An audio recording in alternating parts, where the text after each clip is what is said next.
Salve Nação Colorada! Antes de tudo, quero te convidar a se juntar à Nação Colorada. É só deixar o like no vídeo e se inscrever no canal para ficar por dentro de tudo que acontece no Colorado. Fala, gurizada! Deu a lógica e o Inter venceu o Grenal. Inter terminou a primeira fase do Gauchão como líder. Maurício, Alário e Alampa marcaram os gols do Colorado. Maurício e Alampa foram os melhores jogadores da partida. Alário entrou e em menos de 40 segundos marcou seu primeiro gol no clássico Grenal, mais rápido que a luta do Popó contra o Bambam. A imprensa do centro falou sobre essa vitória do Colorado. Vamos dar uma olhada e comentar o que foi dito por lá. Gurizada, a camisa do Inter DNAT está R$ 130 na Netshoes. Vou deixar o link na descrição, aproveite. Eu tava muito tranquilo. Dodô, Renata Mendonça, agora, de fato, uma boa noite pra vocês, pra gente começar o Troca de hoje. Tava muito tranquilo, né, pra ser um Grenal. A gente tava ali assistindo aos últimos momentos do jogo, já aqui dentro do programa. E no final o negócio esquentou de um jeito, é um Grenal 441 que vai ficar marcado por ter entregue tudo, né? O torcedor de gol contra, a polêmica, a gol no fim, a candidato ao craque do clássico, né? O Renato, que daqui a pouco a gente vai estar aqui, obviamente, mostrando aos torcedores de Grêmio, o Inter e todo mundo, as coletivas do Renato e do Cudê. Promete. Teve de tudo no Grenal. Rê, seu destaque aí desse belíssimo Grêmio e Inter, Inter e Grêmio. Tudo bem, Igor? Tá boa? Boa noite. Ótima noite pra você. Pro Dodô, pra todo mundo que tá acompanhando. Cara, pra mim o destaque do Grenal fica pro Alan Patrick, né? Que jogador. É impressionante como ele participa de todos os gols, seja com movimentação, atraindo marcação, seja com passe, seja com essa movimentação que criou o pênalti, né? Porque ele, no drible, ele consegue entrar na área e ele já tá passando o Kahneman atrasado, vai e faz uma falta. Ele cobra o pênalti com maestria, porque não deve ser fácil. Aos 49 do segundo tempo de um Grenal, você ter essa frieza para cobrar um pênalti. Então, o meu destaque vai para ele, porque acho que de um time muito competitivo e interessante que o Inter formou, o Alan Patrick segue sendo o grande cara desse time. E tivemos um grande clássico. O Alampa é craque da bola. Não é à toa que é o 10 e faixa. Sim, nesse momento de início de temporada que a gente fica procurando bons jogos, assim, excepcional esse clássico. Um baita de um Grenal. A gente tá vendo aí, né, a infelicidade danada do René. Nossa, e no começo. Tá mais comemorando o gol do Alan Patrick. Meu Deus. Porque foi desastroso aí o gol do René, né, infeliz no lance. Esse é o gol de empate, né, do Inter. Essa jogadaça do Alan Patrick. Né, ele atrai as marcação de 3 jogadores. Ou do Maurício, né? Batida de fora da área. Impressionante, cara. 1-1 aí nesse momento. O Maurício, pra mim, é uma das peças-chave desse Internacional do Eduardo Cudê. E é o Alan Patrick que hoje, né, na escalação do Cudê, a gente vai falar muito do jogo. Mas ele estava jogando como dupla de ataque, quase, com ele, como fez ano passado. Mas ele sai, ele se desloca para a posição que ele está acostumado a jogar também como armador nessa jogada que é o gol de empate. O Grêmio, de novo, pula na frente aí do marcador com o gol do Villasanti, né, que vai para dentro, sem medo. Tem até um pouco de sorte, né, Dodô? Porque a bola, na hora que o René tenta rebater, ela bate, né, no corpo do Villasanti e fica para ele. Então, foi premiado pela ousadia. Nesse momento era 2-1 pro Grêmio, isso no segundo tempo. Essa boa jogada desse garoto que é bom de bola. O Dodô tava ali hoje elogiando pra caramba a garotada do Grêmio. 2-1. O Alário, que tinha acabado de entrar, recebeu ali do Maurício e bateu no canto. Daqui a pouquinho eu quero saber do Dodô, da Rê, EV, Ricardinho, Losetti, se dava pro Marquezinho ter feito algo melhor ou não. Eu acho que sim, mas aí era 2-2, o empate do Internacional também. No segundo tempo, já em reta final de jogo, segunda parte, né, do segundo tempo. E aí o lance polêmico, vamos dizer assim, né? Começou, inclusive, a esquentar ainda mais o Grenal. Começou quente, cara. Que é essa jogada do Alan Patrick pra cima do Kahneman. O EV explicou ali na transmissão e daqui a pouco o Paulo César de Oliveira vai estar aqui para explicar mais pra gente. Que nesse caso, já que é um agarrão do Kahneman na jogada com o Alan Patrick, marca-se o final do contato. Então, dentro da área, pênalti pro Internacional. Que é uma cobrança com nojo, né, do Alan Patrick, com a Renata, não é nada fácil, né? Bater um Grenal, um pênalti no final do jogo. Que nojo. O Alan é um cara, tecnicamente, é muito diferente. Alampa é gelado, até a cobrança de pênalti do cara é bonita.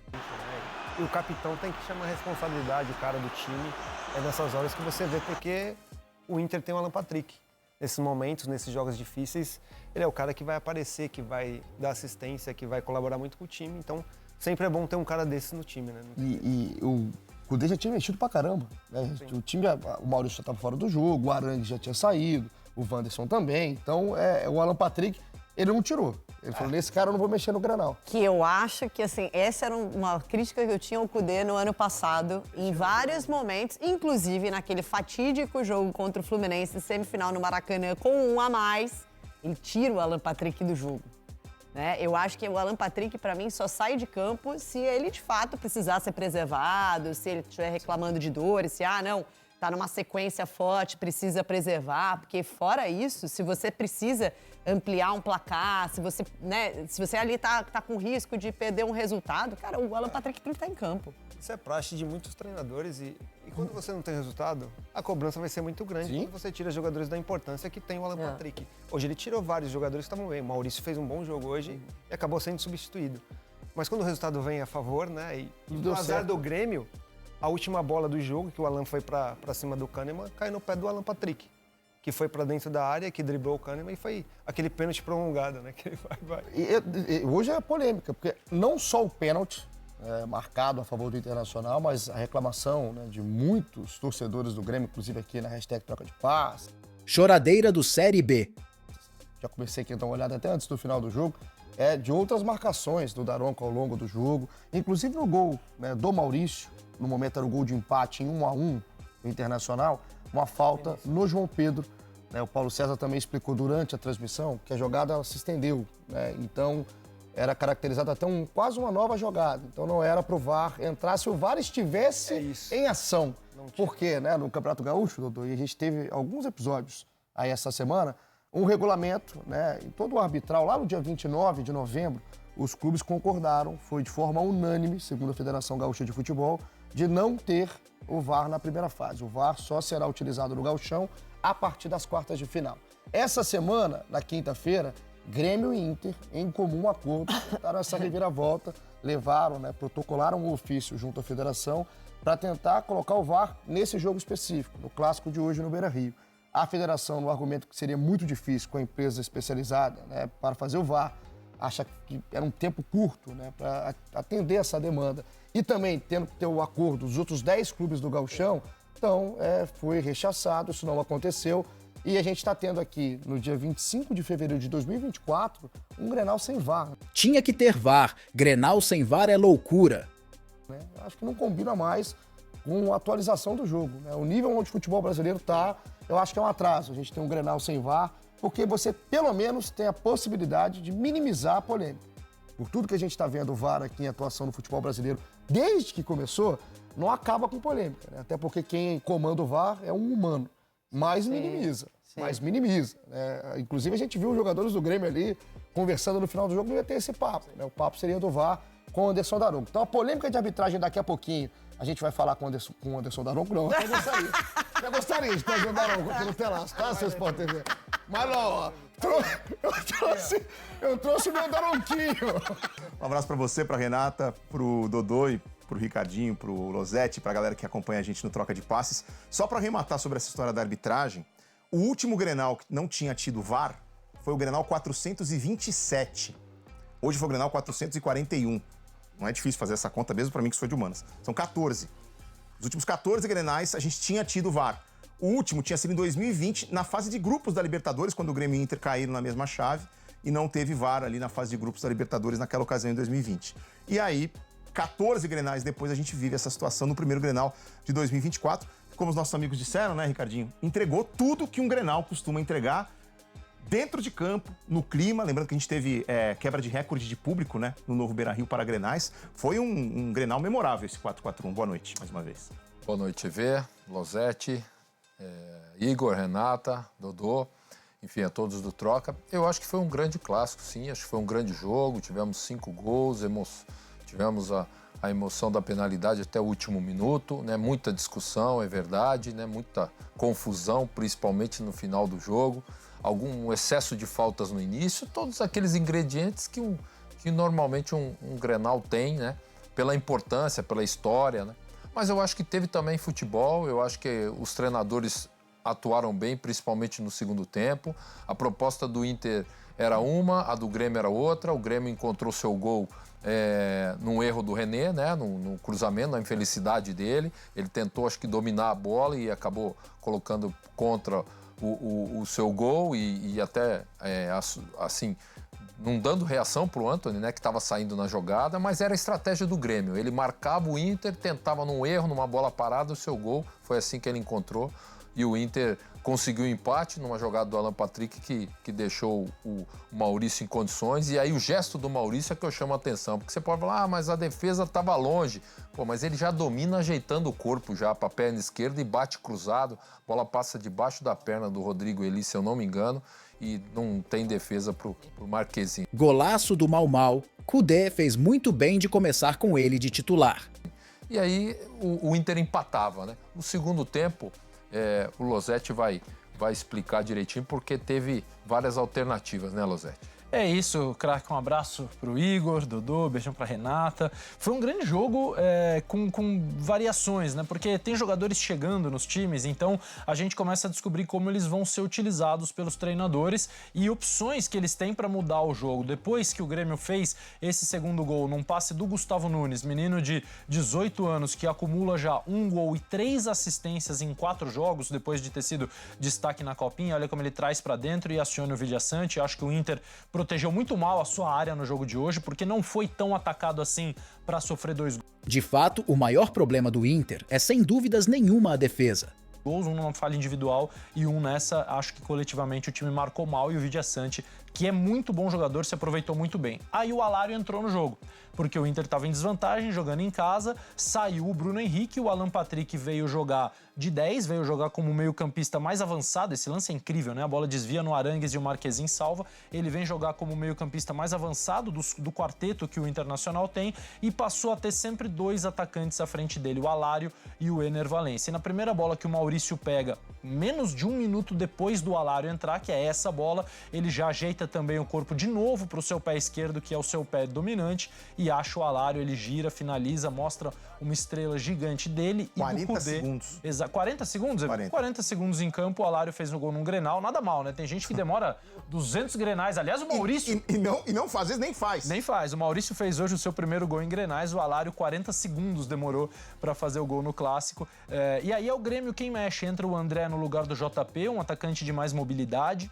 Entra o Pavon no lugar do Dodge, ele passa a ter um atacante pelo lado direito, assim como o Gustavo Nunes estava do lado esquerdo, e o jogo fica um pouco mais franco, fica um pouco mais aberto, ao mesmo tempo fica um pouco mais aleatório, porque tem o cansaço do início da temporada, tem as substituições, tem jogadores que ainda não estão entrosados. No Inter entraram Bruno Gomes e Wesley, também fazendo as estreias, e a gente viu que pela primeira vez no jogo assim ficou um ar de que tudo podia acontecer. Até então, o Inter era melhor, o Grêmio conseguiu chegar aos gols, mas o Inter tinha mais controle. Ficou aquela coisa de tudo pode acontecer, reclamação de pênalti pra lá e pra cá, até que o Daronco deu esse do Kahneman no Alan Patrick, teve a falta, o PC, que daqui a pouco vai estar no programa, vai explicar de novo o que ele explicou durante a transmissão do Premier, e o Inter, eu torço muito para que a gente não passe muito tempo durante a semana falando sobre VAR, arbitragem, briga, porque eu acho que foi um grande jogo, um jogo para ser lembrado e com muitas possibilidades. Foi um jogaço realmente. O que estragou foi o René,